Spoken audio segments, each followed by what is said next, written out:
Hi, I'm Rose. Currently, I live in a small annex attached to my in-laws' home with my husband, Peter. While I occupy the annex alone, Peter resides in the main house with his parents. This annex, initially a modest project by Peter's grandfather intended as a personal retreat, has been transformed into a livable space about the size of a standard room, thanks to my efforts.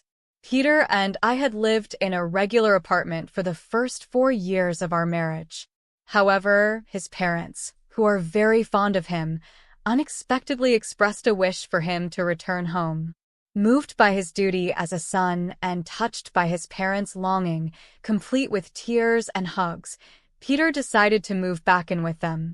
This left me somewhat surprised and overwhelmed by their emotional display. Peter and I first met at work, where he started as my subordinate, joining the company midway through his career. We dated for 4 years while he lived at his parents' home, which seems to have deepened a sense of nostalgia and homesickness for him and his parents. Despite living on his own after our marriage, Peter's upbringing, characterized by considerable pampering and little involvement in household tasks, seemed to draw him back to the familiarity and comfort of his parental home. When I suggested we share the household chores, Peter seemed hesitant and admitted he had never really been involved in such tasks before. Despite my hopes to equally divide the responsibilities, Peter had never even considered taking part in them. I noticed a recurring pattern. Every time I tried to get him involved, he would feign interest momentarily, then quickly lose enthusiasm and conclude, "This isn't for me, Rose. You're better at it. You should just keep doing it." Both of us were working full-time, but as I held a higher position at my job, I felt a stronger urge to distribute the domestic duties.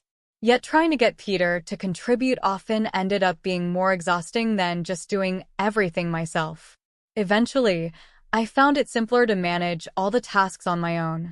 The dynamic in our home began to change when I switched to working remotely. Peter, initially surprised to see me at home every day, seemed to adjust to the new arrangement, or so I believed. Over time, however, it became clear that he hadn't fully understood what my working from home entailed. A few years into my remote work, Peter's parents made a sudden visit to our apartment, expressing their desire to live closer to him. Witnessing their emotional reunion made me feel isolated and confused. Eventually, respecting Peter's desire to be closer to his parents, we decided to move into their house. Throughout our relationship, Peter consistently chose locations near his parents, whether it was for renting an apartment or selecting a job. For me, since I was working remotely, the location had become irrelevant, but Peter's decisions often meant we had to uproot ourselves and even quit our jobs. Upon moving into his parents' home, Peter's mother warmly expressed her gratitude, saying, "Thank you for taking care of Peter all this time. From now on, I will take good care of him. Rose, please handle everything else." Initially, I thought this meant I'd be relieved from the daily chores related to Peter, but I soon realized her true intentions were quite different. My mother-in-law took it upon herself to cater to Peter's specific needs. She prepared special meals just for him, washed and ironed only his clothes, kept his shoes and belongings pristine, and purchased various personal items exclusively for him. Meanwhile, all other household chores, including cooking and laundry for Peter's parents and myself, became my responsibility. Despite my full-time job commitments, I found myself burdened with not only managing our daily tasks but also maintaining the cleanliness of the larger family home. This new arrangement left me feeling disheartened. Although this living situation seemed to bring joy to Peter and his parents, it offered no apparent benefits to me. My responsibilities seemed to have multiplied. During one cleaning session, my father-in-law came to me with a hesitant request. He looked apologetic as he said, "Rose, I have a favor to ask. Could you contribute some money?" I was confused and asked him to explain further. I asked him to explain further. He shared his difficulty in asking Peter to contribute financially, adding, "Peter has worked hard, and it feels challenging to ask him for financial contributions." This revelation added to the complexity of our living dynamics, highlighting the uneven distribution of both chores and financial responsibilities. Peter and I had previously agreed to share expenses such as our apartment rent and other living costs. However, during our shopping trips, Peter often persuaded me to pay for various items, including non-essential ingredients, alcohol, clothes, and accessories. When I expressed reluctance, he would react childishly, accusing me of being stingy. Despite these financial disagreements, I took some comfort in the fact that, aside from these issues, Peter didn't interfere much with my everyday life. This semblance of peace changed dramatically when we began living together at his parents' house. Unlike Peter, his mother actively disrupted my routine. She consistently interrupted my work from home, insisting that I prioritize household chores over my professional duties. She would even barge into my room and tug on my clothing, making it exceedingly difficult for me to concentrate on my tasks. Feeling frustrated, I brought up the issue with Peter, half expecting him to side with his mother. To my surprise, Peter listened attentively and promised to speak with her about the interruptions.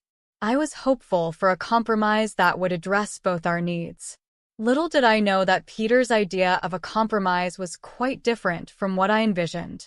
It involved relocating me to the annex, a separate structure on their property, suggesting a new level of separation rather than integration. One day, somewhat jokingly, I approached Peter with a question about the annex, asking if I could demolish it and build a new house in its place. To my astonishment, he casually responded, "You can even demolish it and build a new house if you want." This casual remark opened up unexpected possibilities for our living arrangement, suggesting a level of autonomy I hadn't anticipated. Taking Peter's words to heart, I promptly began remodeling the annex to suit my tastes. As I cleaned, renovated, and changed the wallpapers, I noticed that Peter never once appeared to check on the progress. As I transformed the space, it became clear that Peter had no intention of living in the remodeled annex with me. This realization struck me hard. Within the family living trio, I was the outsider. There were times when I found myself alone at home, when they would go out to a barbecue restaurant, or during times I had to work late and missed communal meals. These outings, often orchestrated by Peter's mother, seemed deliberately planned. It appeared she might have been pushing for my exclusion, perhaps hoping I would leave her son. Despite these dynamics, Peter had given me complete freedom with the annex, and I seized this opportunity to make the space truly my own. I threw myself into DIY projects, installing new shelves and personalizing every corner. Interestingly, after I moved out, neither Peter nor his parents ever visited the annex. They must have been aware of the renovations, yet they showed no interest in my activities, reinforcing the feeling that I was no longer considered part of the family. Living away from the main house, especially without the constant presence of Peter's mother, I began to relish my newfound independence. It felt almost like living alone, which was surprisingly liberating. I found solace in the fact that residing in the annex kept her from interfering with my work. During the renovation, I even installed new locks and enhanced the security, further marking the annex as my sanctuary away from the family dynamics. I made sure that no one, not even Peter or his parents, could enter the annex without my permission. This new level of privacy made me reconsider whether this separation might be a blessing in disguise. However, it seemed my mother-in-law had already sensed my growing detachment and was not about to let me find peace easily. No longer able to endure her behavior, I found myself at a crossroads, contemplating my next steps. As I settled into the renovated annex, my mother-in-law's desperation to drive me away became increasingly evident. Her subtle harassment began with minor annoyances, like leaving trash in front of my cabin on garbage day rather than at the collection site. Sometimes she would host barbecues in the garden, deliberately omitting me from the guest list while ensuring the tantalizing smell of grilled meat wafted my way. Despite these efforts, I couldn't help but smile at the futility of her attempts to push me out. Then one day, she summoned me to the main house under the pretense of offering leftover meat and potatoes. Sensing there was more to her invitation, I went along. Upon my arrival, I found her alone in the living room. With a dramatic flourish, she placed a single piece of paper on the table, a divorce paper. It was evident that her real motive was to force this document upon me, knowing that if she instructed Peter to proceed with it, he would comply without question. All that was left was for me to agree, and Peter and I could be officially divorced by simply submitting the paper to the city court. With a smug expression, his mother declared, "Isn't it about time you gave up? There's no reason for you and Peter to stay married anymore. Get out, you freeloading, unemployed woman." I was taken aback by her audacity, but her certainty only fueled my resolve. Excited by the prospect of freedom, I eagerly grabbed the divorce paper, exclaiming, "I'm going to the city court right now. Thank you so much." My mother-in-law, who had likely expected me to resist the divorce, was left dumbfounded by my unexpected enthusiasm. After submitting the divorce papers at the city court, I wasted no time packing my belongings. Feeling it was necessary to inform Peter's mother about the finalized divorce, I headed to the main house. There, I informed her that the process had been successful regarding the cabin I had renovated. I told her I would leave the annex as it was, and she was free to demolish it or use it as she pleased. My positive attitude about leaving seemed to surprise even my mother-in-law, who, despite appearing happy about my departure, wished me luck. On the day I left, Peter and his father, seemingly realizing I was truly leaving, expressed their concern. "Are you really going? What will we do without Rose?" they asked. I smiled and thanked them for letting me use the cabin. I explained that since there was no point in staying married anymore, and now that we were divorced, it was time for me to move on. As I organized my belongings, I completed my move to a luxury apartment, a change I had been planning for some time. Not long after settling into my new apartment, my mother-in-law called me. Her tone was awkward as she started. "Rose." Cheerfully answering my mother-in-law's call, I opened with a light-hearted inquiry. "What's up? How's everything going with the cabin I'm currently using?" She quickly shifted gears to a more serious topic, mentioning finances. Specifically, she brought up that Peter had informed her I was giving his father $5,000 a month.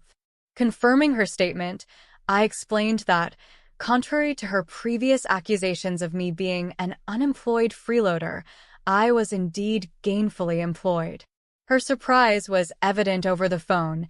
She had been under the impression that I had left my job entirely.